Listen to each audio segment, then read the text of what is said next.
Bismillahirrahmanirrahim. Innal hamdalillah nahmaduhu wa nasta'inuhu wa nastaghfiruh wa na'udzu billahi min syururi anfusina wa min sayyiati a'malina. May yahdihillahu fala mudilla lahu wa may yudlilhu fala hadiyalah. Wa asyhadu an la ilaha illallah wahdahu la syarika lah wa asyhadu anna Muhammadan 'abduhu wa rasuluh. Amma ba'd. Rabbi shrah li sadri wa yassir li amri wahlul 'uqdatam min lisani yafqahu qawli. Rabbi zidni 'ilma warzuqni fahma. Allahumma inna nas'aluka ilman nafi'a wa rizqan tayyiba wa amalan mutaqabbala. Assalamualaikum warahmatullahi wabarakatuh. Apa khabar jemaah muslimah kita di Masjid Darul Ghufran pada pagi ini? Semuanya sihat? Setelah seminggu ya kita tidak bertemu kerana kita meraihkan hari Raya Aidil Adha kita dan juga hari-hari tasyrik. Alhamdulillah pada pagi ini kita berkesempatan sekali lagi untuk meluangkan masa kita untuk mengikuti sambungan ya perbincangan kitab kita Fawaidul Fawaid. Siapa bersama dengan kita pada pagi ini? Boleh saya lihat insan-insan yang tersayang pada pagi ini. Ada Kak Saadah Anwar kita. Salam Ustazah dan semua yang hadir. Ya, salam. Terima kasih Kak Saadah sentiasa bersama dengan kita. Kak Siti Sujia juga. Love. Bagi love ya Kak Siti. Ni Kak Samsiah kita. Assalamualaikum Ustazah. Waalaikumsalam warahmatullahi. Alhamdulillah. Kak Noh. Assalamualaikum Ustazah dan pihak MDG. Siap je bagi bunga lagi. Lupa nak ambil bunga kat luar. Ya, dia letak kat sini. Ada bunga lain. Assalamualaikum Ustazah dan sahabat-sahabat Siti Hajar. Ya, Assalamualaikum warahmatullahi. Kak Zah kita Alhamdulillah. Assalamualaikum warahmatullahi Ustazah. Oh, berwarna-warni Kak Zah. Love-nya hari ni. Kenapa? Kerana saya pakai warna-warni ke hari ni? Saya pakai 2 colour je Kak Zah hari ni. Kak Johara. Ya, love juga Kak Johara. Terima kasih. Kak Som juga. Assalamualaikum Ustazah dan teman-teman semua. Semoga dirahmati Allah. Amin. Mudah-mudahan. InsyaAllah ramainya. Kak Rukiah kita. Assalamualaikum Ustazah yang dihormati. Assalamualaikum warahmatullahi Kak Rukiah. Kak Ruhaya. Assalamualaikum. Assalamualaikum warahmatullahi. Tim MDG dan semua. Selamat pagi. Selamat pagi juga kepada Kak Ruhaya. Alhamdulillah. Oh, kita ada siapa tu? Oh, Kak Musliah. Okay. Assalamualaikum Ustazah serta sahabat-sahabat sekuliah. Assalamualaikum warahmatullahi. Oh, Haji Aisyah pun ada dengan kita pagi ni. Alhamdulillah. Assalamualaikum Ustazah. Assalam. Alhamdulillah dapat dengar sambil dalam perjalanan pulang. Perjalanan pulang ke mana? Ini ayat tak habis ni. Haji Aisyah. Kena habiskan ayatnya tu Haji Aisyah. Perjalanan pulang macam seram je saya tu kan. Perjalanan pulang ke mana? Daripada pasar ke? Nak pulang ke rumah ke? Macam mana? Kak Anissa kita. Assalam. Warahmatullahi Kak Anissa dan semua sahabat kuliah. Semoga semuanya sihat. InsyaAllah mudah-mudahan sihat. Mak Zah juga ya di situ. Alhamdulillah. Oh Kak Mas ada di sini dengan kita. Cia ya doktor selamat pagi berseri birthday girl. Oh ya birthday girl. dah habis dah birthday dah saya. Mak saya kata birthday sebulan je Ustazah Sakinah tu. Salam Milo kirim salam Milo. Dia tengah sibuk, tengah tengok sama-sama dengan saya ni. Mika okey, tak apalah. Milo pun Milo lah dia dengan kita. Baik, Alhamdulillah. Ramai dengan saya tak ada nak baca semua. Ya, jangan kecil hati jika sekiranya saya tak baca komen-komen yang diberikan ya di sini sebab ada juga kadang-kadang di setengah masjid tu mereka mesej lah, dia kata Ustazah tak baca pun komen saya, tak baca pun saya punya ni. Oh maaf sebab sebenarnya banyak kita bukan saja bersiaran di Facebook tapi kita juga bersiaran di YouTube ya. Jadi ada banyak komen yang berada di skrin saya ni. Jadi kita pilih-pilih lah ya mana komen yang sempat kita baca. So kalau saya nak baca semua ucapan salam di sini, ucapan selamat hari akhir ke apa kan dekat situ kan dia tak belajar hari ni dia cuma kuliah membaca ucapan salam saja. Okey, so saya harap tidak ada yang kecil hati jika sebenarnya kita terlepas pandang ataupun kita tidak dapat memaparkan komen-komen yang diberikan di sini. Okey, baik, sebagaimana biasanya muslimah yang saya kasihi, kita nak mula pengajian kita pada pagi ini. Kita akan mulakan di muka surat yang keberapa dan di muka surat yang keberapa, di bab yang keberapa. Dipersilakan untuk diletakkan di ruangan komen supaya kita dapat berkongsi sama-sama dengan teman-teman kita yang mungkin juga baru mengikuti pengajian. Kak Rohaya kita bab 19 muka surat 196, Kak Azhar bab 19 muka surat 196. Ada yang lain? Kak Mas juga memberikan jawapan yang sama. Kak Som, okay, ada tak lagi? Kita ada ramai ni. Masya Allah. Zahira juga. Okay, Zahira berikan muka surat yang sama, bab yang sama. Kak Ashima pun sama, bab 19 halaman 196 dengan topik. Oh, dia bagi dengan topik.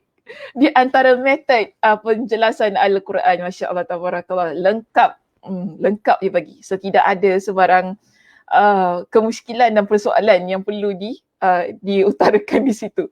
Dan juga yang lain, Kak Muslia, Kak Anissa berikan kita dengan jawapan yang sama. Alhamdulillah, maknanya walaupun cuti seminggu ni masih lagi ingat kita ni belajar di muka surat yang keberapa dan kita akan sambung perbincangan di mana. Baik, kita lihat di situ kitab kita bab yang ke-19 di antara metod penjelasan Al-Quran yang akan kita bincangkan di sini. Sebelum itu saya ingin maklumkan kita ada beberapa poin penting yang dikemukakan oleh Imam Ibnul Qayyim Al-Jauziyah di dalam kitabnya ini. Jadi kita ada poin A, poin B, C, D hingga ke poin H. Maknanya banyak points yang beliau kemukakan di situ. Jadi kita tidak bolehlah untuk baca keseluruhannya. Jadi insya-Allah saya akan fokus pada poin A terlebih dahulu untuk pagi ini dan kita akan sambung perbincangannya di sesi-sesi yang akan datang insya-Allah. Jadi sila kita akan fokus pada perbincangan kita di poin yang A, iaitu antara petunjuk dan kesesatan.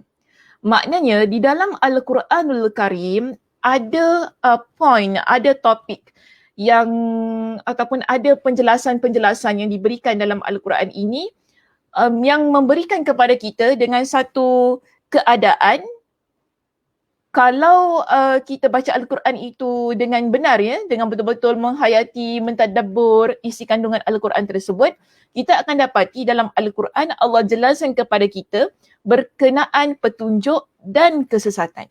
Jadi di sini antara petunjuk dan kesesatan ingin menerangkan kepada kita bahawa setiap amal perbuatan yang kita lakukan, ia akan menuntun kita kepada petunjuk dan kesesatan. Namun bagaimana keadaan itu boleh berlaku?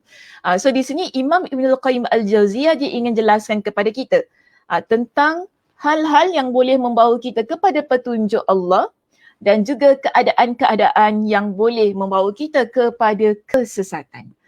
Baik, kita boleh baca di perenggan yang pertama di situ dalam Al-Quranul Karim disebutkan berkenaan dengan penerangan yang terdapat pada Al-Quran. Saya nak baca pada perenggan yang pertama di situ Muslimah. Kita lihat terlebih dahulu pada perenggan kita yang pertama di sini yang mana Imam Ibnul Qayyim Al-Jauziyah menjelaskan kepada kita berkali-kali. Dijelaskan oleh Al-Quran. Maknanya banyak kali di dalam Al-Quranul Karim menjelaskan kepada kita bahawa amal perbuatan yang dilakukan dengan hati dan anggota badan merupakan sebab datangnya dua hal. Jadi dalam Al-Quranul Karim yang kita baca, yang setiap hari kita baca dan banyak kali juga Ustazah ingatkan Al-Quran ini jangan ditinggalkan. Ia perlu kita baca setiap hari dalam kehidupan kita ini kerana apa? Al-Quran banyak menjelaskan tentang kesan pada amal perbuatan kita. Dan dia akan bawa kita kepada dua keadaan. Amal perbuatan yang kita lakukan dengan hati dan anggota badan kita. Tu mata yang melihat, lidah kita, bibir yang berbicara ini, telinga yang mendengar, tangan kita, kaki, semualah. Sehingga termasuk pada hati kita ini. Bila ia digunakan untuk melakukan sesuatu amal perbuatan, ia akan memberikan kepada kita ataupun akan menjadikan sebab datangnya dua hal. Apa ia? disebutkan kepada kita, iaitu petunjuk dan kesesatan. Apa perkara yang kita lakukan, setiap tindakan kita dengan hati, dengan anggota badan kita tu tadi kan, ia akan bawa kita sama ada pada petunjuk atau kesesatan. Jadi ada dua perkara ini. Kemudian disebutkan juga di sini, maka sedikit banyaknya perbuatan yang dilakukan seorang hamba dengan hati dan anggota badannya merupakan penyebab utama datangnya petunjuk atau kesesatan. Jadi sedikit banyaklah orang kata apa yang kita buat walaupun ia sedikit, yang kita lakukan berserta dengan hati kita dan anggota badan kita, semua itu boleh memberi kesan atau menjadi penyebab utama datangnya petunjuk dalam hidup kita ataupun memberikan kepada kita dengan kesesatan. Jadi setiap tindakan, maknanya begini ya muslimah, setiap tindakan yang kita lakukan dalam kehidupan kita ini, ia boleh membawa kita pada dua keadaan. Iaitu sama ada petunjuk atau kesesatan. Jadi apakah perbuatan yang boleh membawa kepada petunjuk dan apakah pula perbuatan yang boleh membawa kepada kesesatan? Bila kita baca pada perenggan yang kedua di dalam kitab kita di sini, Imam Ibnul Qayyim Al-Jauziyah menjelaskan kepada kita begini. Dia kata perbuatan yang dilakukan dengan hati itu tadi dan dengan anggota badan, tersebut dapat mendatangkan petunjuk bagi seseorang, layaknya suatu sebab mendatangkan akibat dan pengaruh. Demikian pula yang berlaku pada kesesatan. Dengan kata lain, semua amal kebaikan. Sekejap ya, suara saya dah nak hilang. baru intro, suara dah nak hilang Ustazah.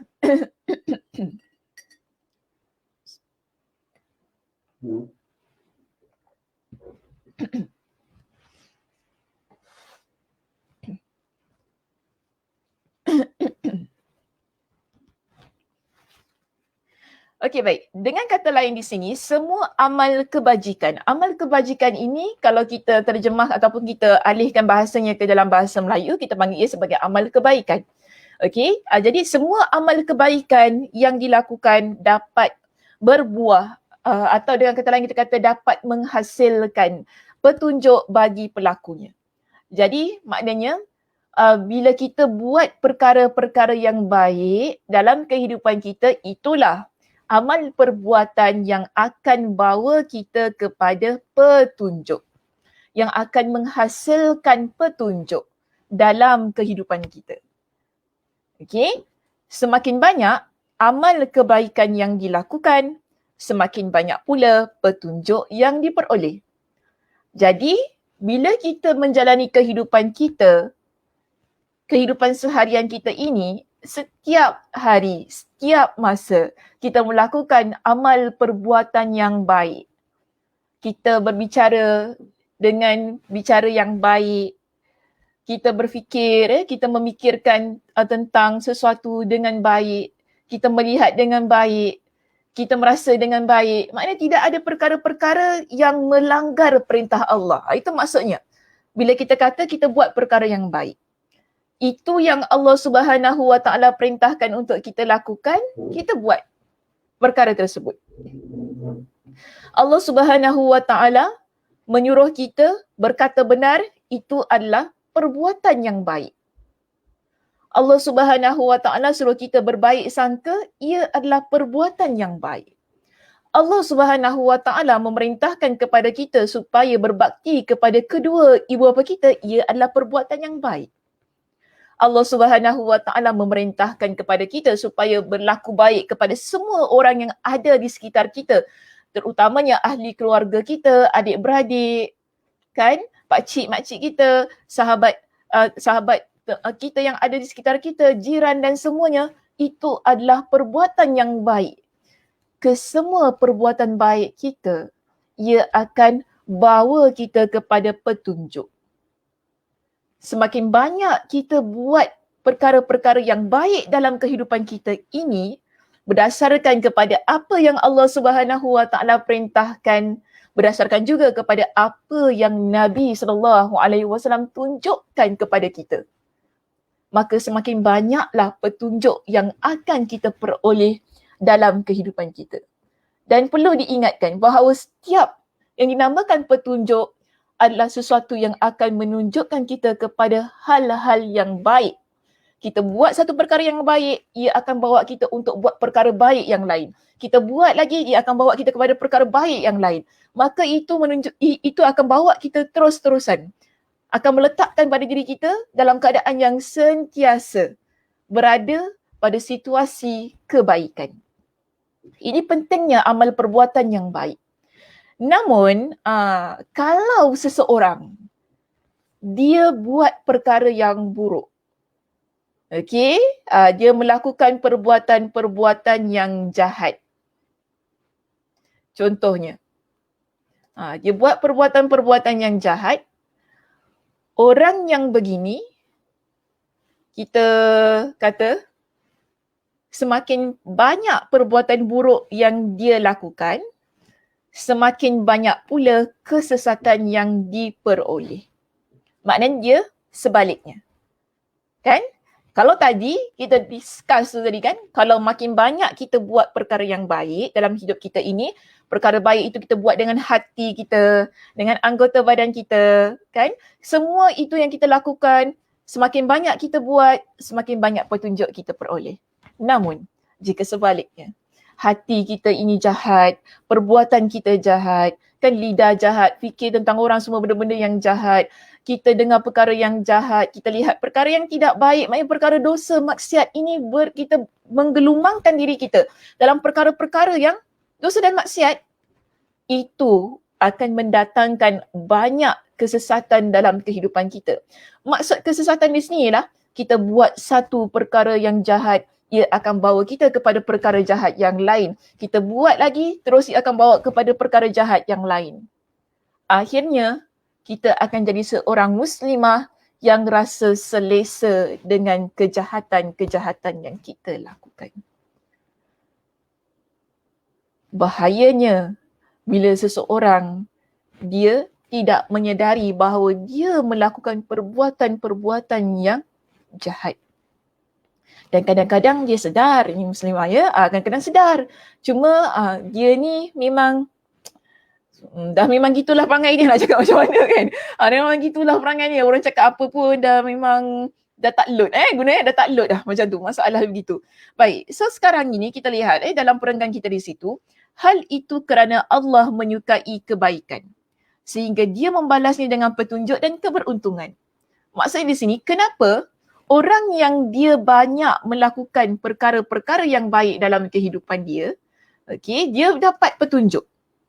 Senang kita kata begini, kerana Allah Subhanahu Wa Taala cinta kepada orang yang melakukan perkara yang baik. Allah Subhanahu Wa Taala suka orang yang mentaati perintah Allah Subhanahu Wa Taala.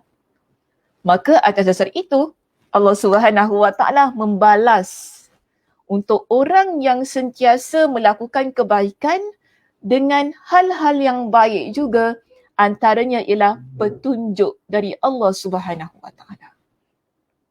Dan kenapa bila kita ni ya muslimah, kita buat perkara yang jahat, mengumpat, fitnah, jadi batu api, kan? Suka fikir buruk tentang orang lain, suuzon, sikit-sikit sangka buruk, orang tak ada apa-apa pun fikir, agaknya je gitu agaknya je gini kita kan keluar makcik mood aku. Agaknya je gitu agaknya je gini kau kita pun cakap benda-benda yang tak baik tentang orang lain. Kadang-kadang kita pula mungkinlah kita ni ambil yang bukan hak kita, kita pergi ke tempat yang tidak baik. Ini semua perbuatan-perbuatan yang buruk. Allah Subhanahu Wa Taala, kenapa Allah Subhanahu Wa Taala berikan kepada dia dengan kesesatan? Ataupun kita kata dengan balasan yang tidak baiklah di sini. Kerana Allah Subhanahu Wa Taala benci kepada perbuatan yang jahat. Sebab itu Imam Ibn Al-Qayyim Al-Jauziyah kata apa di sini? Tapi Allah tidak menyukai keburukan. Allah Subhanahu Wa Taala tidak suka kepada keburukan. Sehingga dia membalasnya dengan kesesatan dan kesengsaraan. Bila Allah Subhanahu Wa Taala tidak suka kepada keburukan, Allah Subhanahu Wa Taala benci kepada perkara-perkara yang jahat. Di sini maknanya Allah Subhanahu Wa Taala larang. Allah kata jangan minum arak, jangan berzina, jangan mengumpat. Okey, jangan buat perkara-perkara yang syirik. Tetapi kalau kita buat juga perkara-perkara ini, takkanlah kita nak expect Allah Subhanahu Wa Taala berikan kepada kita dengan pahala. Betul tak? Setiap apa yang kita buat, okey, kalau kita buat perkara yang jahat, of course, balasannya pastilah sesuatu yang setimpal dengan apa yang kita lakukan. Sebab itu di sini, orang yang dia banyak buat perkara-perkara yang buruk, perkara yang jahat, perkara itu Allah Subhanahu Wa Taala benci, Allah Subhanahu Wa Taala murka. Maka Allah Subhanahu Wa Taala akan tempatkan orang itu pada kesesatan dan kesengsaraan. Maka ia adalah perkara yang wajar kerana Allah Subhanahu Wa Taala itu maha adil ketika Allah Subhanahu Wa Taala memberikan balasan dan ganjaran kepada setiap hamba atas setiap amalan yang mereka lakukan. Saya nak berikan contoh dengan satu ayat Al-Quran. Sebab tadi di awal perbincangan kita ini Muslimah, kita buka perenggannya dengan satu statement yang dikeluarkan oleh Imam Ibn Al-Qayyim Al-Jawziyah. Dia kata apa pada statementnya? Dia kata berkali-kali dijelaskan oleh Al-Quran. Maknanya dalam Al-Quranul Karim Allah Subhanahu Wa Taala banyak menyebutkan tentang orang yang dia buat perkara baik, Allah akan berikan balasan yang baik. Orang yang buat perkara yang jahat, Allah akan berikan kepada dia dengan balasan yang jahat juga. Maksudnya balasan yang berupa azab, seksaan, neraka, begitu. Jadi antara ayat Al-Quran yang boleh kita lihat, Allah Subhanahu Wa Taala sebutkan. Kita nak fokus tentang amal kebaikannya. Bila Allah Subhanahu Wa Taala jelaskan dalam sebuah ayat Al-Quran, Allah Subhanahu Wa Taala sebutkan iaitu surah Al-Anfal pada ayat yang ke-29. Kena tutup mukanya Ustazah.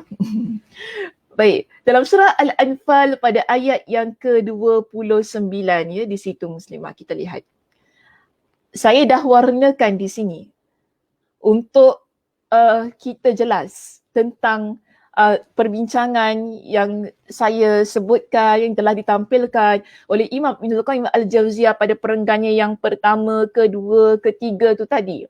Jadi Imam Ibn Al-Qayyim Al-Jawziyah dia tak nyatakan contoh. Saya bimbanglah mungkin kalau kita just cakap-cakap tadi tak nampak macam mana yang dimaksudkan ataupun apa yang dimaksudkan oleh beliau dalam statement-statementnya itu tadi.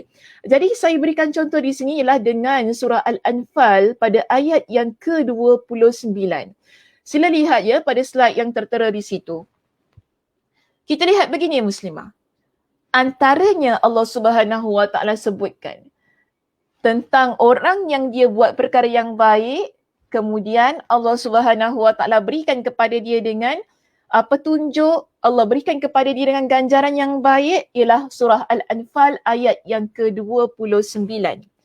Allah Subhanahu Wa Taala berfirman begini, Ya ayyuhallazina amanu in tattaqullah. Wahai orang-orang yang beriman, jika kamu bertakwa kepada Allah. Wahai orang-orang yang beriman, jika kamu bertakwa kepada Allah. Takwa maksudnya apa Muslimah? Banyak kali saya tanya soalan ini, sila letakkan di ruangan komen. Saya nak lihat jawapan daripada jemaah. Apa maksud bertakwa kepada Allah?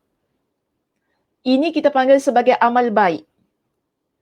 Bertakwa kepada Allah adalah amal baik. Allah Subhanahu Wa Taala seru kepada orang yang beriman. Allah Subhanahu Wa Taala seru kepada orang yang beriman di sini.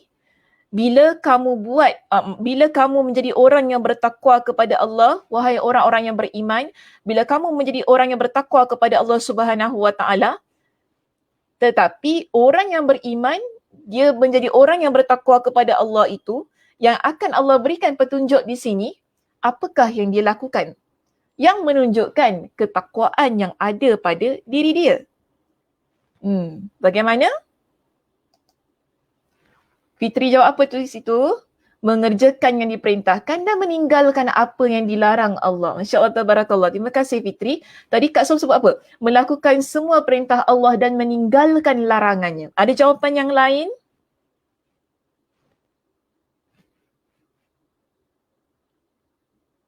Kak Mas kata apa tu? Melakukan hak-hak Allah dan meninggalkan larangan Allah. Okey, hampir sama ya semua jawapannya. Ada tak sedikit berbeza? Kak Nuraini kata apa di situ? Melakukan amar ma'ruf nahi munkar sebab takut kepada Allah. Ya boleh, tidak menjadi masalah.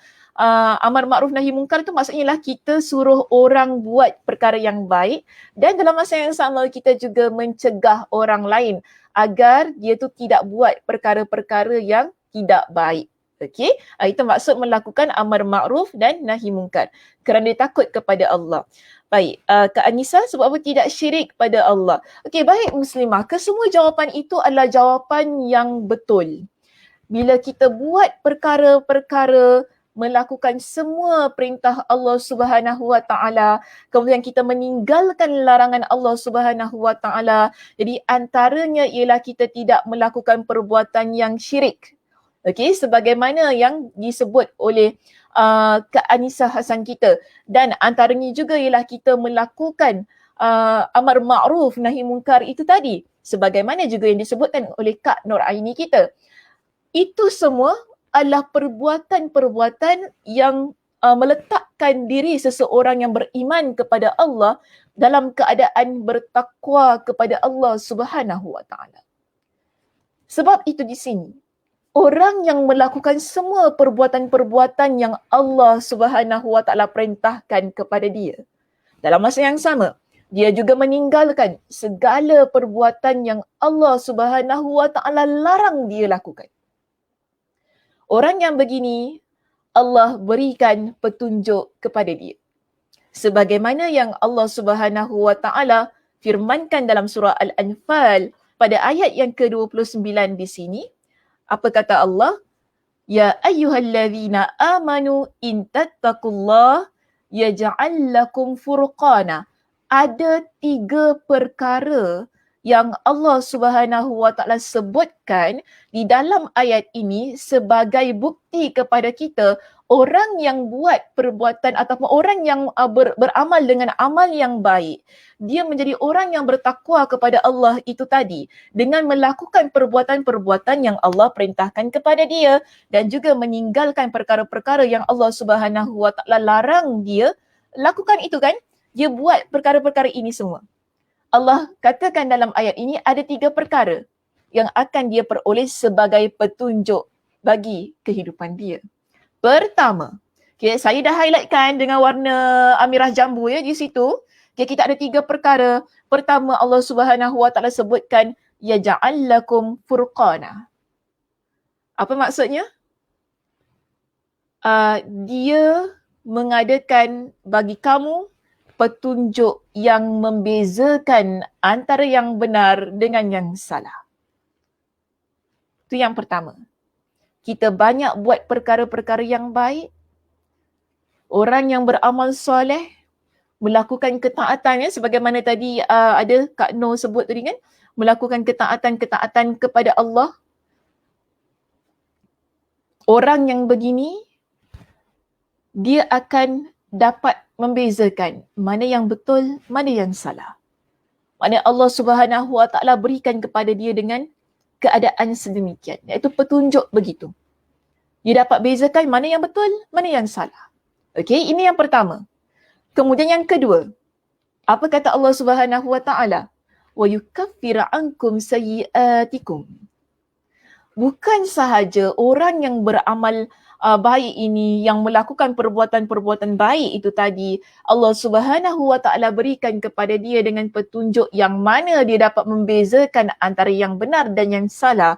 Bahkan Allah Subhanahu Wa Taala menghapuskan kesalahan-kesalahan yang ada pada diri dia.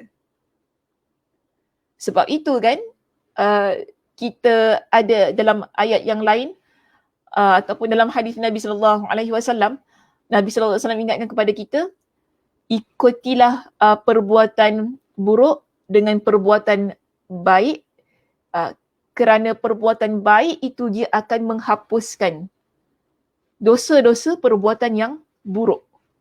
Okay, ada mafhum hadisnya. Nabi SAW pesan kepada kita begitu. Kerana apa? Orang yang buat perkara-perkara yang baik dengan hatinya yang ikhlas, ya muslimah. Bila tadi Imam Ibn Al-Qayyim Al-Jauziyah kata dia lakukan dengan hati. Maknanya dengan penuh keikhlasan. Dengan anggota badan dia itu tadi. Maknanya semua amal tindakan ataupun amal perbuatan dia yang dia lakukan kerana Allah Subhanahu Wa Taala, orang ini Allah Subhanahu Wa Taala akan hapuskan dosa-dosanya.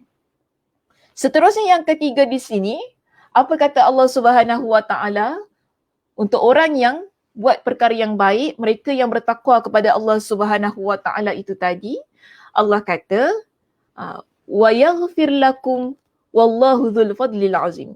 Yang ketiga, serta Allah akan mengampunkan dosa-dosa kamu. Okay, Allah hapuskan kesalahan kita, Allah ampunkan dosa-dosa kita, dan Allah sememangnya mempunyai limpah kurniaan yang begitu besar. Jadi ada 3 perkara yang akan diperoleh, yang kita lihat ia sebagai petunjuk dalam kehidupan kita apabila kita melakukan banyak perkara-perkara yang baik. Lebih banyak kita buat perkara yang baik, lebih banyaklah kita ni akan akan berada pada satu situasi yang mana kita dapat membezakan antara yang benar dan yang salah. Semakin banyaklah kita ni Allah Subhanahu Wa Taala hapuskan kesalahan-kesalahannya dan semakin dekat kita kepada keampunan Allah Subhanahu Wa Taala. Okey, jadi begitulah situasinya bila seseorang dia banyak melakukan perbuatan-perbuatan yang baik sebagaimana yang tadi dijelaskan oleh Imam Ibn Al-Qayyim Al-Jauziyah di dalam teksnya yang terdapat di muka surat 196. Okey muslimah, kita pergi kepada perenggan yang berikutnya di situ. Imam Ibn Al-Qayyim Al-Jauziyah dijelaskan kepada kita begini. Okey, dia kata oleh kerana Allah Subhanahu Wa Taala Maha baik dan mencintai orang-orang yang suka berbuat kebaikan. Dia menjadikan hati mereka dekat kepadanya sesuai dengan kadar kebaikan yang mereka lakukan. Orang yang banyak buat perkara-perkara yang baik ini muslimah, Allah Subhanahu Wa Taala jadikan hatinya dekat kepada Allah Subhanahu Wa Taala. Sebab itu Allah cinta kepada orang yang melakukan kebaikan. Hati kita ni dia akan sentiasa cenderung untuk buat perkara yang baik. Okey, itu satu. Kemudian kita rasa dekat kepada Allah Subhanahu Wa Taala. Kerana kita buat hal-hal yang Allah Subhanahu Wa Taala perintahkan pada diri kita.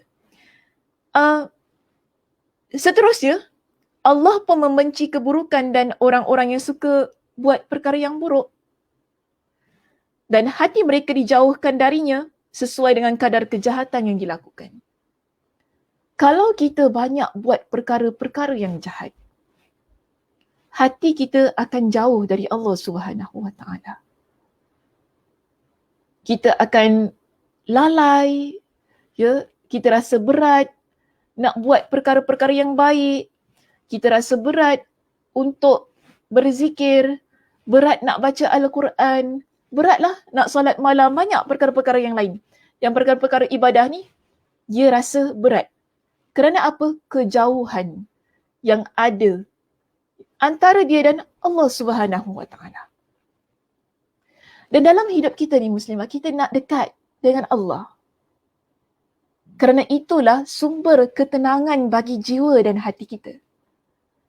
Sebab itu antara cara yang perlu kita lakukan bila kita nak dapatkan ketenangan jiwa, ketenangan hati ini, buat banyak hal-hal yang baik. Tak apa, biar orang ni dia tak buat baik pada diri kita. Dan kadang-kadang ni masalah kita juga, kita bila kita nak buat baik ni, kita ni tengok keadaan. Kita tak payahlah buat baik, dia tak buat baik dengan kita, apa kita nak buat baik dengan dia? Kadang-kadang begitu pula kita ni. Tak boleh begitu. Nak buat baik, terus buat baik. Tak perlu fikir orang tu pernah buat baik ataupun tidak kepada kita. Okey, kita nak buat apa-apa perkara, ketaatan-ketaatan ini, terus lakukan. Jangan kita tunda, jangan kita fikir-fikir, orang tu dulu jahatkan kita ke, orang tu gitu, orang tu gini, tak perlu. Kerana yang kita nak sekarang ini ialah, bukan NDP dia, dia ada advertise sekejap. Ni, pagi-pagi ni, main-main dekat ni ruang udara ni. Masih lagi praktis ya? Oh, dia nak tunda ya? Bising ya? Tak apalah, biarlah dia nak terbang kat atas ni. Ni aeroplane kat atas ni. Bunyi lagi. Okay, apa tadi nak cakap? Kalau kita ni nak buat perkara yang baik, buat saja terus. Tak perlu kita nak fikir orang tu dia ada buat baik ataupun tidak dengan kita. Kerana melakukan kebaikan, ia adalah sumber ketenangan bagi jiwa kita. Percaya cakap saya Muslimah. Cuba, okay, kalau kita satu hari tu, jiwa kita ni rasa tak tenteram, kita ada rasa murung ke, sedih ke apa kan, ataupun kita rasa macam moody, kita orang perempuan ni banyak moodinya. Ya, dia banyak hairwire ni orang perempuan kan, kejap okey, kejap tak okey ke apa kan. Jika pada satu keadaan kita rasa kita ni tak okey, cuba buat perkara yang baik. Contohnya bersedekah, bantu orang lain. Mungkin ada orang lain tu dia memerlukan bantuan, kita bantu. Cuba buat sedemikian. Saya yakin bantuan yang kita hulurkan, perbuatan-perbuatan baik yang kita lakukan, ia akan memberikan ketenangan pada jiwa kita. Cubalah. Kalau tak percaya, cuba. Sebab ia banyak kali berlaku dalam hidup saya. Dia banyak kali berlaku dalam hidup saya. Bila kita ni ada rasa sesuatu yang tak kena. Tak kena tu bukan sebab apa, ada hantu ke apa. Bukan gitu tak. Kadang-kadang kita rasa moody, kita rasa macam cranky orang perempuan kan. Kita rasa cranky ke apa kan. Malasnya, ya Allah. Itu kan perasaannya kan, betul tak? Adalah PMS lah apa ya. Okey, yang muda-muda lah ni ya. Yang cik-cik dah pencen tak ada PMS rasanya. Tak tahulah ada ke tidak kan. Okey. So PMS ke apa-apa masalahnya dalam hidup kita ni, orang perempuan ni, terus buat perkara-perkara yang memberi manfaat pada diri kita dan juga orang lain. InsyaAllah, hati kita akan tenang. Rasa tak tenang lagi, buat lagi sampailah kita rasa ada kepuasan dalam hati kita, dalam jiwa kita ni. Ia akan buat kita rasa gembira semula, akan buat rasa kita ceria. Walaupun kita ada PMS itu tadi kan, cranky apa kan, rasa nak mengamuk ya kan, rasa nak macam aku ni rasa nak tengking je semua orang yang berbual dengan kita kan. Ada kadang-kadang kita ada fasa-fasa yang begitu, orang perempuan ada. Sebab saya perempuan, saya faham lah ya. Dia ada fasa-fasa yang kadang-kadang rasa macam suara nak tinggi je, rasa macam kalau orang tak buat salah dengan kita pun rasa macam nak tengking aja. Ada perasaan yang begitu. Cuba ya kita tenangkan diri kita ini dengan buat perkara yang baik, antaranya berzikir kepada Allah Subhanahu Wa Taala. Itu amal perbuatan yang baik ya. Kemudian kita buat perkara-perkara baik kepada orang yang ada di sekitar kita. InsyaAllah, insyaAllah ia akan mendatangkan ketenangan dalam jiwa kita. Kerana itu janji Allah Subhanahu Wa Taala Muslimah. Okey, itu bukan sebab saya buat, saya beritahu kepada orang lain, ia jadi pada saya pun ajar kepada orang lain, bukan begitu. Tapi kerana itu janji Allah Subhanahu Wa Taala. Tadi Allah kata apa? Kalau kita ni buat perkara yang baik, bila kita bertakwa kepada Allah Subhanahu Wa Taala kan, dengan melakukan ketaatan-ketaatan, Allah akan berikan petunjuk kepada kita untuk membezakan perkara yang benar dan perkara yang salah, bukan? Maknanya kita nampak perkara tu, ni kalau tengking ni benda salah. Walaupun kita rasa cranky tadi, rasa macam nak mengamuk je kan, kita tahu itu perkara yang salah. Tak seharusnya saya nak tengking kepada orang itu, dia tak salah dengan saya. Jadi dia terkawal. Kerana apa? Kita buat perkara-perkara yang baik. Zikir kepada Allah, istighfar kepada Allah Subhanahu Wa Taala, banyak ingat Allah Subhanahu Wa Taala, kemudian kita ikuti ia dengan perbuatan-perbuatan yang baik. Contoh kita senyum, kita usaha ya muslimah untuk senyum. Walaupun kadang-kadang tak apalah, you nak fake kan you punya smile pun tak apalah. Tapi itu perkara baik. Sebab kita usaha. Kita cuba senyum, kita cuba berkata dengan perkataan-perkataan yang baik. Ia akan bawa kita kepada kebaikan-kebaikan yang lain. Ini yang Allah Subhanahu Wa Taala perintahkan kepada kita untuk mendatangkan ketenangan pada jiwa kita. Kalaupun ia tak sepenuhnya, ya, walaupun kita kata tak pun, saya masih lagi tak okey pun. Kan kita, Ustazah, saya dah senyum dah dengan orang tu. Saya ni cranky tau hari ni. Lepas tu saya senyum juga dengan dia. Macam fake Ustazah. Saya rasa macam fake lah saya punya smile. Saya rasa macam tak best lah gitu. Saya faham, ia tak sepenuhnya. Tetapi sekurang-kurangnya, bila kita ada rasa, alhamdulillah saya mampu untuk senyum. Maknanya kita bersyukur dengan kemampuan kita untuk senyum itu tadi. At least ia dapat mengawal keadaan kita, mengawal hati kita, mengawal situasi suasana agar ia tidak pergi kepada keadaan yang lebih buruk. Saya cakap gini lah ya muslimah, saya ni banyak dia punya cranky tau. Saya punya cranky ni banyak. Saya punya rasa nak mengamuk tu banyak. Tetapi contoh kadang-kadang kita ni nak mengajar ni, hari ni macam cranky tak nak mengajar. Tetapi bila saya ingat mengajar ini adalah perkara yang baik. Kita usaha untuk berikan kebaikan pada orang lain. Dan bila saya mengajar ni ya muslimah, ia terus mendidik juga jiwa saya, hati saya. Itu adalah perkara yang baik. Alhamdulillah, saya dapat mengawal keadaan itu, saya dapat mengajar dengan baik, dengan keadaan yang senyum, dengan keadaan yang mana kita dapat beri manfaat kepada orang lain. Begitu juga pada diri kita. Alhamdulillah, kita bersyukur. Dalam keadaan yang terkawal itu, akhirnya Allah Subhanahu Wa Taala berikan kekuatan kepada kita untuk mengawal situasi, mengawal jiwa kita, mengawal hati kita, dan akhirnya ketenangan itu datang dalam hidup kita. Yang penting jangan kita ini berputus asa buat perkara-perkara yang baik. Jangan berputus asa. Terus buat hal-hal yang baik kerana tidak ada ruginya orang yang beramal soleh, orang yang nak berikan manfaat kepada orang lain dan juga memberi manfaat pada diri dia. Kerana begitulah keadaan orang yang berusaha meletakkan ketakwaan dalam hati dia. Orang yang bertakwa kepada Allah Subhanahu Wa Taala, Allah Subhanahu Wa Taala ingatkan kepada kita, Allah akan berikan jalan keluar pada hidup dia. Sebab itu penting.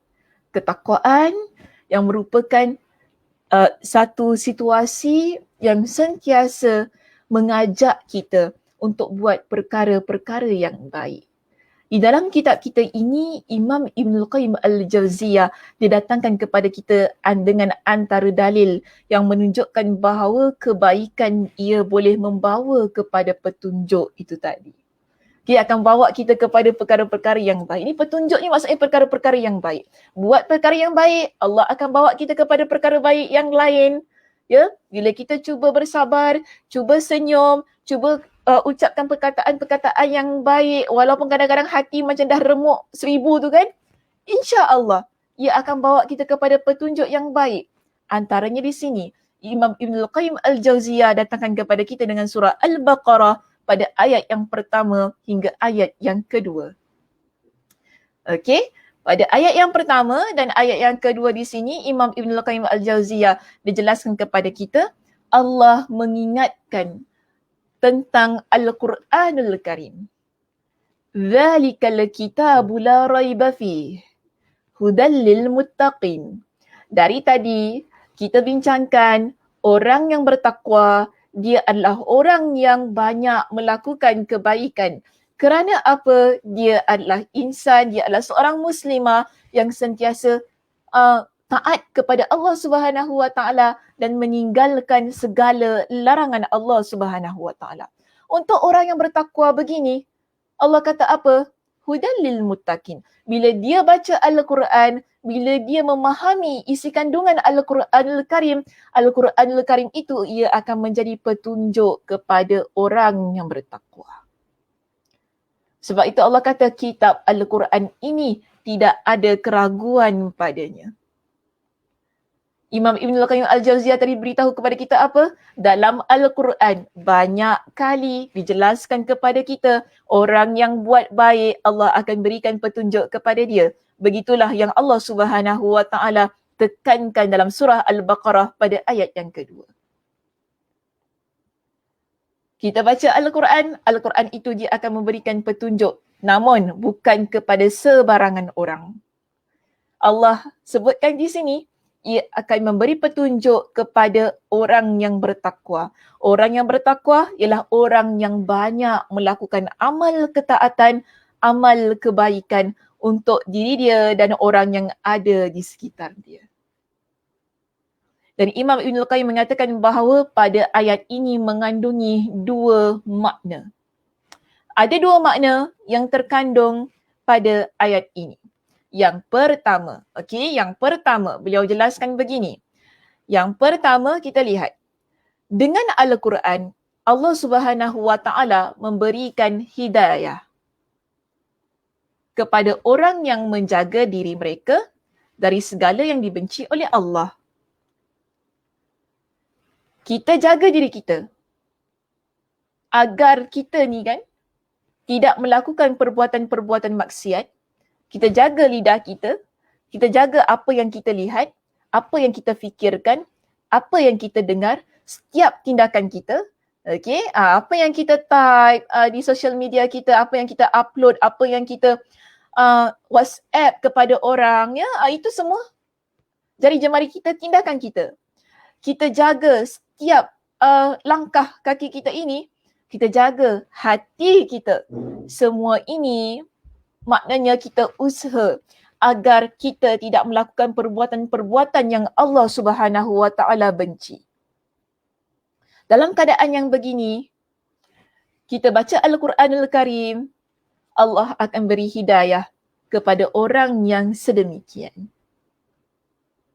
Dan Imam Ibn Al-Qayyim Al-Jauziyah juga ada sebutkan dengan dua keadaan. Ketika Allah Subhanahu Wa Taala berikan petunjuk itu tadi. Ada dua keadaan. Keadaan yang pertama dia sebutkan ialah tentang sebelum diturunkan Al-Quran. Ini kita lihat kepada konteks pada zaman Nabi SAW. Al-Quran diturunkan secara beransur-ansur. Ada hukum yang belum diturunkan. Maknanya bila hukum ini ada dalam kehidupan seseorang Muslim, bila Al-Quran itu diturunkan, bila Nabi SAW bersabda tentang sesuatu perkara ataupun isu dalam kehidupan mereka. Jadi Al-Quran diturunkan secara beransur-ansur. Maknanya ada situasi yang mana sebelum diturunkannya Al-Quran kepada mereka. Baik, jadi Imam Ibn Al-Qayyim dijelaskan sebagaimana yang juga terdapat pada kitab kita. Dia kata begini Muslimah, salah skrin kat Ustazah ni. Minta maaf. Saya ni ada 3 skrin di hadapan. Jadi dia kena tukar-tukar skrin ni. Salah skrin ditekan. Kenapa tak jalan-jalan? Rupanya salah skrin. Baik, keadaan manusia ni. Sebelum penurunan Al-Quran tu, sebelum ada ayat-ayat Al-Quran diturunkan. Orang yang begini, walaupun ayat Al-Quran itu belum lagi diturunkan tentang sesuatu perkara ataupun sesuatu isu, tetapi dia yakin bahawa Allah Subhanahu Wa Taala benci dengan perbuatan jahat. Kerana kita ni secara fitrahnya Muslimah, kita tahu perbuatan yang jahat itu adalah perbuatan yang tak baik. Orang lain tak suka. Kita tak suka orang lain buat jahat pada diri kita. Dan dalam masa yang sama kita pun tak nak perkara itu kita buat kepada orang lain. Secara fitrahnya, secara kita ni walaupun tidak ada ayat Al-Quran yang diturunkan tentang perkara itu, kita tahu ia perbuatan jahat, kita yakin. Perbuatan jahat ini tak boleh kita lakukan. Sebab ia perbuatan yang tidak baik. Dan kita yakin Allah benci dengan perbuatan itu tadi. Dan kita juga tahu Allah cinta kepada perbuatan yang baik. Baik, di sini dijelaskan kepada kita sebab meskipun mempunyai kepercayaan yang beraneka ragam.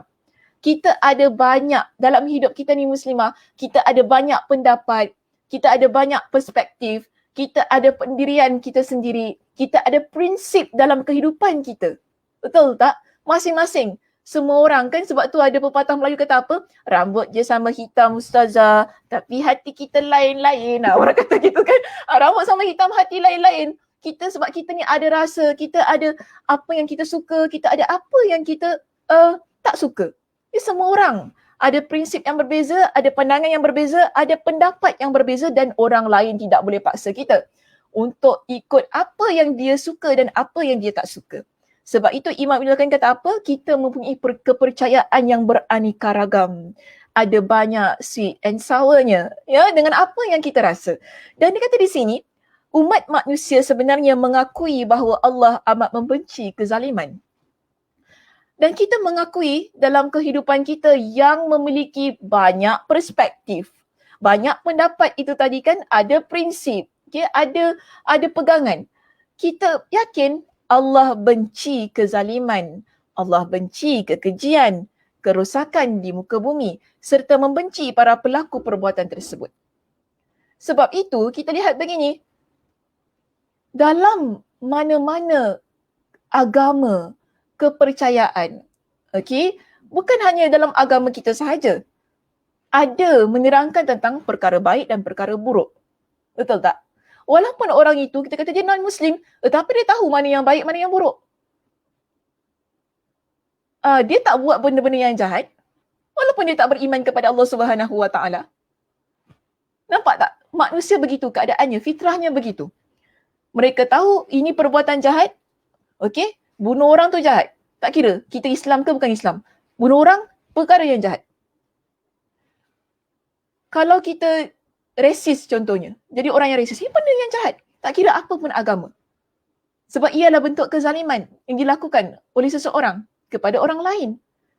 Kita menghina, caci, memaki, mengeji, ini semua benda-benda yang jahat. Secara fitrahnya, kita umat manusia, kita tahu itu adalah perkara yang jahat, kita tak buat. Kita akan tinggalkan perbuatan tersebut. Keadaan manusia adalah sedemikian. Walaupun, okay, kalau kita lihat kepada konteks keadaan pada zaman Nabi SAW, walaupun perkara itu belum lagi ada ayat Al-Quran yang diturunkan tentangnya. Ya, belum lagi ada ayat Al-Quran yang diturunkan tentangnya. Tetapi umat manusia pada zaman Nabi SAW pada masa itu, mereka tahu ini perkara jahat, ini perkara yang baik. Jadi mereka buat perkara yang baik, mereka tinggalkan perkara yang jahat. Baik. Di samping itu mereka pun mengetahui bahawa Allah mencintai keadilan, kebaikan, kemurahan hati, kejujuran dan upaya-upaya kebaikan oleh manusia di muka bumi serta mencintai orang-orang yang mengusahakan hal-hal tersebut. Jadi ini keadaan manusia sebelum penurunan Al-Quran, sebelum penurunan ayat-ayat Al-Quran, ya, yang menceritakan tentang kebaikan, ganjaran kebaikan, balasan kepada perbuatan buruk. Dan setelah Al-Quran diturunkan, itu setelah ayat-ayat Al-Quran diturunkan, orang yang tadi asalnya dia percaya tentang kebaikan, percaya tentang keburukan. Kalau kita buat baik, pasti kita akan dapat perkara yang baik. Kalau kita buat perkara yang jahat, pasti kita akan dapat balasan yang buruk. Orang yang begini, ketika Allah Subhanahu Wa Taala turunkan ayat-ayat Al-Quran berkenaan dengan perbuatan baik dan perbuatan yang buruk, Allah beri taufik untuk beriman, itu untuk percaya, untuk yakin dengan ayat-ayat tersebut. Okay, sebab tu di sini Imam Ibn Al-Qayyim menjelaskan kepada kita di perenggan yang terakhir sekali di muka surat 197, disebutkan begini, setelah Al-Quran diturunkan, Allah lantas memberikan pahala kepada orang yang suka berbuat kebaikan itu, iaitu berupa taufik untuk beriman. Ya, ada petunjuk pada diri dia. Kerana selama ini dia memang buat perkara-perkara yang baik, kemudian bila Allah Subhanahu Wa Taala turunkan tentang sesuatu ayat, satu perkara, dia terus dapat beriman dengan ayat tersebut. Dia terus yakin dengan ayat yang Allah Subhanahu Wa Taala turunkan tentang sesuatu isu. Dan di sini Allah kata Allah berikan kepada dia taufik untuk beriman sebagai balasan kebaikan dan ketaatan mereka. Namun, ada sebaliknya. Di samping itu Allah membiarkan mereka yang terus nak buat perkara yang jahat, orang yang suka berbuat jahat, keji dan aniaya pada waktu itu, sehingga mereka terhalang untuk mendapatkan hidayahnya. Jadi kalau orang yang dia buat perkara-perkara yang jahat, sehinggalah ayat Al-Quran diturunkan menyebutkan bahawa Allah Subhanahu Wa Taala beritahu kepada kita, contohnya dalam Al-Quran, jangan mensyirikkan Allah, sembahlah Allah, jangan mensyirikkan Allah, sembahlah Allah, buat baik kepada kedua ibu bapa. Tapi kemudian, walaupun setelah ayat itu diturunkan, dia memilih untuk tidak beriman dengan ayat tersebut. Dia memilih untuk terus melakukan perbuatan-perbuatan yang Allah Subhanahu Wa Taala larang, dan Allah keji perbuatan tersebut.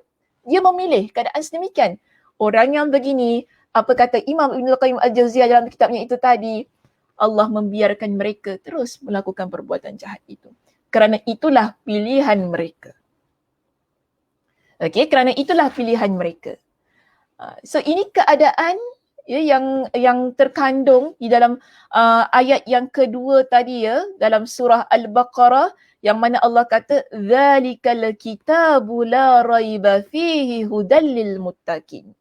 Bagaimana kitab Al-Quran yang kita baca pada hari ini mampu memberikan petunjuk kepada orang yang buat perkara-perkara yang baik. Jadi kalau sekarang ini ikut pada konteks kita hari ini, yang Al-Quranul Karim telah diturunkan secara sepenuhnya, keseluruhannya. Pada hari ini kita baca ayat Al-Quran yang ada dalam Al-Quran itu, kita baca, kita yakin, kita faham, kemudian kita tadabbur ayat itu, kita hayati, kita amalkan ayat Al-Quran tersebut. Ia akan memberikan petunjuk kepada kita lantaran kita adalah insan yang bertakwa kepada Allah Subhanahu Wa Taala. Dan ada makna yang kedua yang dikemukakan di sini oleh Imam Ibn Qayyim Al-Jauziyah. Yang kedua, dia kata begini. Apabila seseorang hamba dia telah mengimani Al-Quran, ini yang tadi saya jelaskan. Keadaan kita sekarang ini ialah pada makna yang kedua ini. Iaitu kita mengimani Al-Quranul Karim. Kitabullah, kitab Allah. Rukun iman kita, antara rukun iman kita yang wajib ada dalam hati kita ini sebagai seorang yang beriman kepada Allah ialah beriman kepada kitab-kitab Allah. Al-Quranul Karim adalah kitab Allah Subhanahu Wa Taala yang merupakan kalamullah. Apabila seseorang hamba dia mengimani Al-Quran, sila muslimah lihat pada muka surat yang ke-198 di perenggan yang atas sekali di situ ada poin yang kedua, yang mana poin yang kedua ini merupakan sesuatu ataupun penerangan yang dijelaskan oleh Imam Ibn Qayyim Al-Jauziyah bagi surah Al-Baqarah ayat yang kedua. Dia kata apabila seseorang hamba telah mengimani Al-Quran, setelah dia itu mengimani Al-Quran, dia mengikuti petunjuknya secara umum. Maknanya bila kita kata kita adalah seorang muslimah yang beriman dengan Al-Quranul Karim, dia bermakna dia mengikuti petunjuknya secara umum. Maknanya kalau ini Allah larang, kita tinggalkan. Ini Allah perintahkan, kita lakukan. Allah Subhanahu Wa Taala menyatakan bahawa kalau buat perkara ini ia akan bawa kita kepada syurga Allah Subhanahu Wa Taala, kita usaha untuk laksanakan. Ini maknanya kita ikut kepada petunjuk secara umum. Serta menerima perintah maupun membenarkan kandungan tadi. Kita terima semua perintah yang ada dalam Al-Quran itu tadi. Beserta dengan penjelasan-penjelasannya yang terdapat dalam kitab tafsir. Sebab kadang-kadang kalau kita ni hanya ikut kepada teks saja Al-Quran tu tak boleh juga muslimah. Nanti bimbang, disalahfahami, akhirnya kita memahami Al-Quran itu secara zahir teks itu, ini juga masalah. Sebab kadang-kadang ada isi kandungan Al-Quran ini, ia memerlukan kepada panduan daripada pentafsiran para ulama, pentafsiran daripada sudut fiqh juga, ilmu fiqh kita, hukum hakam agama, bagaimana para ulama menjelaskan hukum hakam yang terdapat pada Al-Quran. So jangan diterima ataupun diamalkan begitu sajalah ya, nanti kan bimbang, berlaku kesalahfahaman di situ ataupun amal-amal yang salah dilakukan. Jadi bila kita nak terima satu perintah itu, perlu juga ia diikuti dengan kefahaman pada teksnya. Apa yang ingin dimaksudkan pada ayat itu tadi. Okey, kemudian kita membenarkan isi kandungan Al-Quranul Karim. Maka di sini kita lihat Allah Subhanahu silap bukan Allah. Imam Ibn Qayyim Al-Jauziyah kata, bila orang ini dia mengimani Al-Quran, ikut petunjuk yang ada dalam Al-Quran itu tadi, terima perintah dalam Al-Quran, membenarkan isi kandungannya, okey? Bila dia melakukan semua itu tadi, maka inilah yang menjadikan Al-Quran sebagai pendorong baginya untuk mendapatkan hidayah yang lain, sehingga ia memperoleh hidayah Al-Quran ini secara terperinci. Berapapun banyaknya hidayah, sebagaimana dimaklumi, hidayah Allah tidaklah terbatas. Allah memberikan hidayah kepada seseorang tanpa batas. Berapapun banyaknya hidayah yang diperoleh seorang hamba, pasti masih ada hidayah di atasnya, lalu di atasnya ada lagi hidayah lainnya dan demikian seterusnya. Hari ini kita dapat satu hidayah, iaitu petunjuk dari Allah Subhanahu Wa Taala. Allah Subhanahu Wa Taala tidak menghentikan petunjuknya di situ sahaja. Bila kita buat lagi amal soleh yang lain, amal perbuatan baik yang lain, Allah Subhanahu Wa Taala beri lagi hidayah kepada kita. Kemudian kita buat lagi amal perbuatan yang baik, Allah berikan lagi petunjuk kepada kita. Dan begitulah keadaannya orang yang beriman dengan isi kandungan Al-Quran, yang mana keimanannya pada isi kandungan Al-Quran itu tadi mengajak dirinya ataupun mendorong dirinya untuk sentiasa dalam keadaan kebaikan dengan mentaati segala perintah Allah Subhanahu Wa Taala, dengan melaksanakan dengan meninggalkan segala larangan yang Allah Subhanahu Wa Taala sebutkan dalam Al-Quranul Karim. Keadaan-keadaan itu akan menjadi pendorong pada diri dia untuk buat baik kan? Dan seterusnya dia mendapat petunjuk dari Allah Subhanahu Wa Taala. Okey, jadi inilah yang ada pada penerangannya pada poin kita yang A tadi, antara petunjuk dan kesesatan. Yang bagi saya, Imam Ibn Qayyim Al-Jauziyah dia banyak tekankan kepada kita supaya kita ni lebih menjadi seorang muslimah yang cenderung kepada kebaikan, kerana kebaikan itu akan bawa kita kepada hidayah, namun iaitu petunjuk ya. Namun di sini ialah jangan kita letakkan diri kita atau tempatkan diri kita kepada perkara-perkara yang jahat. Walaupun dalam teks kita ini tak banyak menceritakan tentang perbuatan-perbuatan yang jahat, tetapi kita boleh faham apabila dia banyak menekankan tentang perbuatan-perbuatan yang baik, maknanya dia ingin memberitahu kepada kita, tinggalkan perbuatan-perbuatan yang jahat yang kita lakukan ia dengan hati dan anggota badan kita. Hati kita yang baik akan bawa kita buat kepada perbuatan-perbuatan yang baik. Kalau hati kita jahat, dia akan bawa kita buat perbuatan-perbuatan yang jahat juga. Sebab itu, kalau kita faham dengan apa yang cuba disampaikan oleh Imam Ibn Qayyim Al-Jauziyah dalam kitabnya ini, ataupun dalam teksnya, ataupun pada poin kita yang A ini, antara petunjuk dan kesesatan, kita akan memilih petunjuk dalam kehidupan kita. Bagaimana kita nak memilih petunjuk itu tadi? Dengan sentiasa menempatkan diri kita pada amal soleh dan ketaatan kepada Allah Subhanahu Wa Taala. Kerana ia akan menjadi pendorong, motivasi bagi hati kita, bagi jiwa kita untuk sentiasa menjadi orang yang baik, jiwa, raga zahir dan batin. Namun jangan lupa muslimah, dalam kehidupan kita ini, di samping kita sentiasa melakukan perbuatan-perbuatan yang baik, banyaklah meminta kepada Allah Subhanahu Wa Taala agar Allah Subhanahu Wa Taala memberikan petunjuk dalam kehidupan kita ini. Supaya kita sentiasa nak buat perkara yang baik. Kerana ramai juga orang yang membaca Al-Quran. Ramai juga orang yang mengetahui tentang amal kebaikan. Ramai orang yang tahu bahawa hidup ini mesti buat baik. Tetapi dalam keadaan orang yang membaca Al-Quran, yang dia nampak kebaikan, yang dia tahu hidup ini mesti buat baik, dia tak nak melakukan kebaikan. Ya, dia tak nak melakukan kebaikan dan dia meninggalkan kebaikan, dia memilih untuk melakukan kejahatan. Sebab itu kita kena banyak minta kepada Allah Subhanahu Wa Taala agar berikan petunjuk kepada diri kita. Dalam keadaan yang alhamdulillah kita ni sudah menjadi seorang muslimah yang beriman kepada Allah Subhanahu Wa Taala.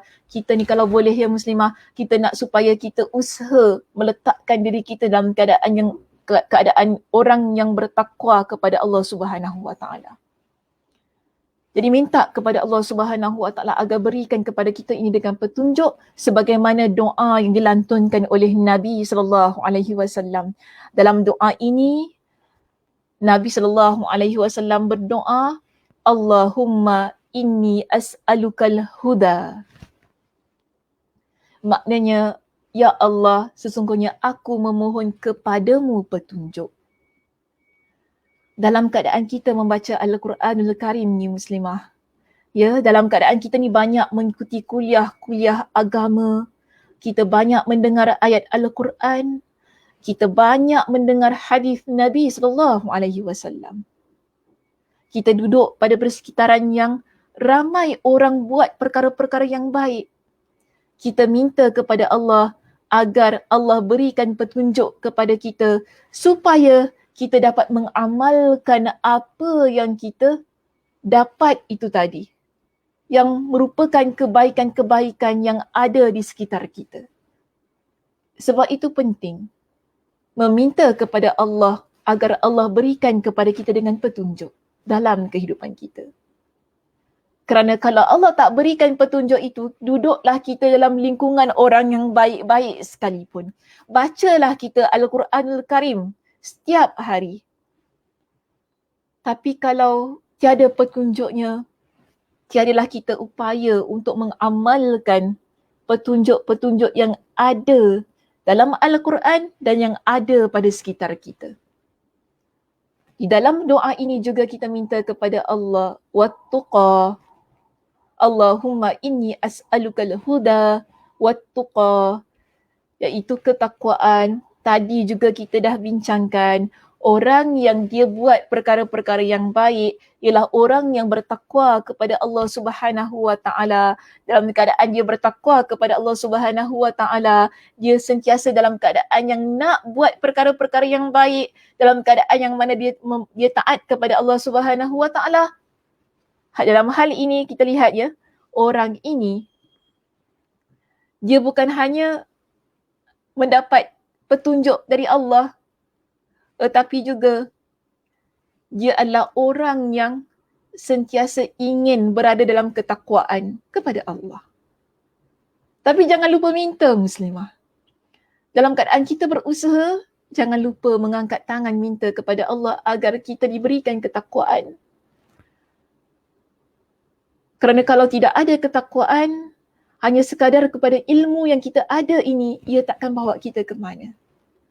Ramai orang yang ada ilmu tetapi tidak ada takwa. Kalau ada ilmu, tidak ada takwa, kita takkan beramal dengan ilmu kita muslimah. Sebab itu penting kita minta kepada Allah dengan ketakwaan.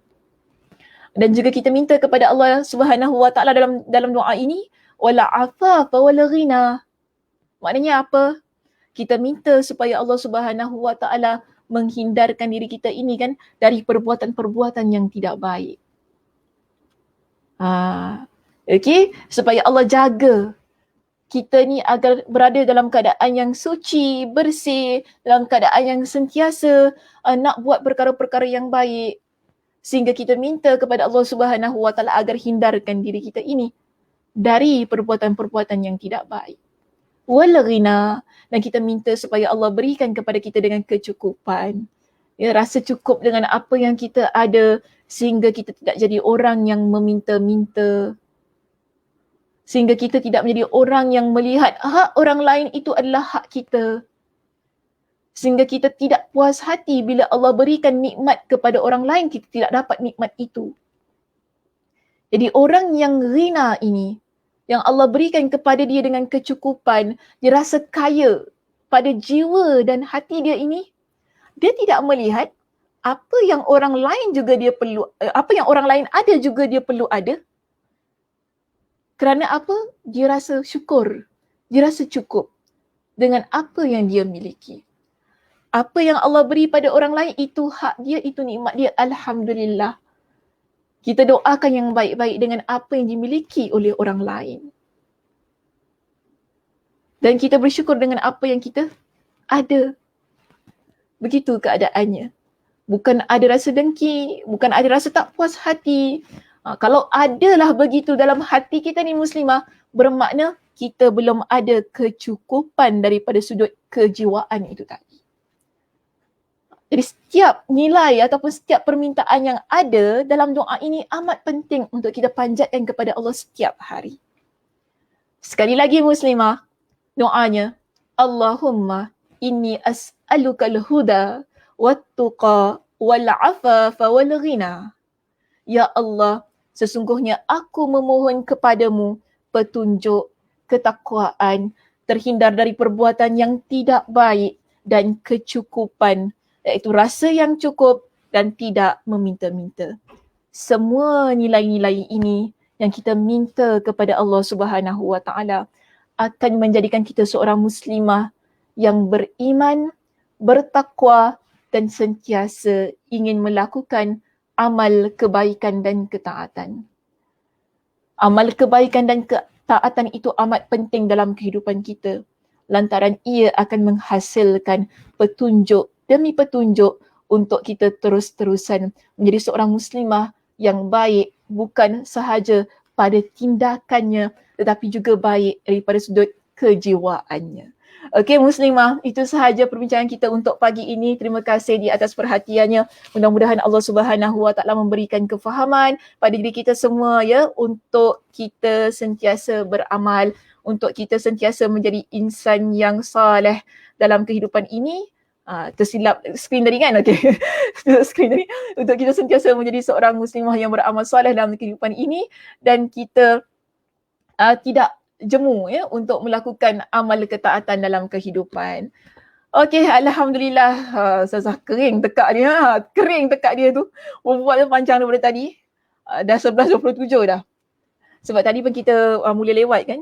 So waktu kita habis lewat jugalah pada pagi ini. Okey, alhamdulillah di situ juga ada di kalangan muslimah-muslimah kita yang memberikan ucapan alhamdulillah, peringatan yang sangat baik Ustazah. Sampai dah terurut dah leher ni. Alhamdulillah peringatan yang sangat baik. Jazakillahu khairah Ustazah, ya wa iyyak Kak Zah. Kak Rohaya juga alhamdulillah, terima kasih Ustazah Dr. Sakin Sabtu atas perkongsian ilmunya. Kak Som juga alhamdulillah, jazakillahu khairah, ya alhamdulillah, ya semoga memberi manfaat kepada semua, memberi manfaat terutamanya juga untuk diri saya. Ada juga Kak Muslia, syukran Ustazah pencerahan ilmunya. Jumpa lagi minggu depan. Rindu insyaAllah. InsyaAllah dia rindu. Saya tak nak cakap apa dah bila orang kata rindu tu ya. Saya speechless je. Speechless. Tak tahu nak kata apa bila orang kata rindu pada kita. Terkesima juga dengan ayat itu. Baik, alhamdulillah. Okey muslimah semuanya, terima kasih sekali lagi di atas perhatiannya. Saya berharap ya agar setiap apa yang kita bincangkan pada pagi ini memberikan motivasi kepada diri kita sebagai seorang muslimah untuk sentiasa beramal soleh, melakukan hal-hal yang baik untuk diri kita dan orang di sekitar kita. Ya, tak apalah kalau orang cakap kita ni bajet nak jadi ustazah ke apa, biarkan sajalah dia nak cakap gitu kan.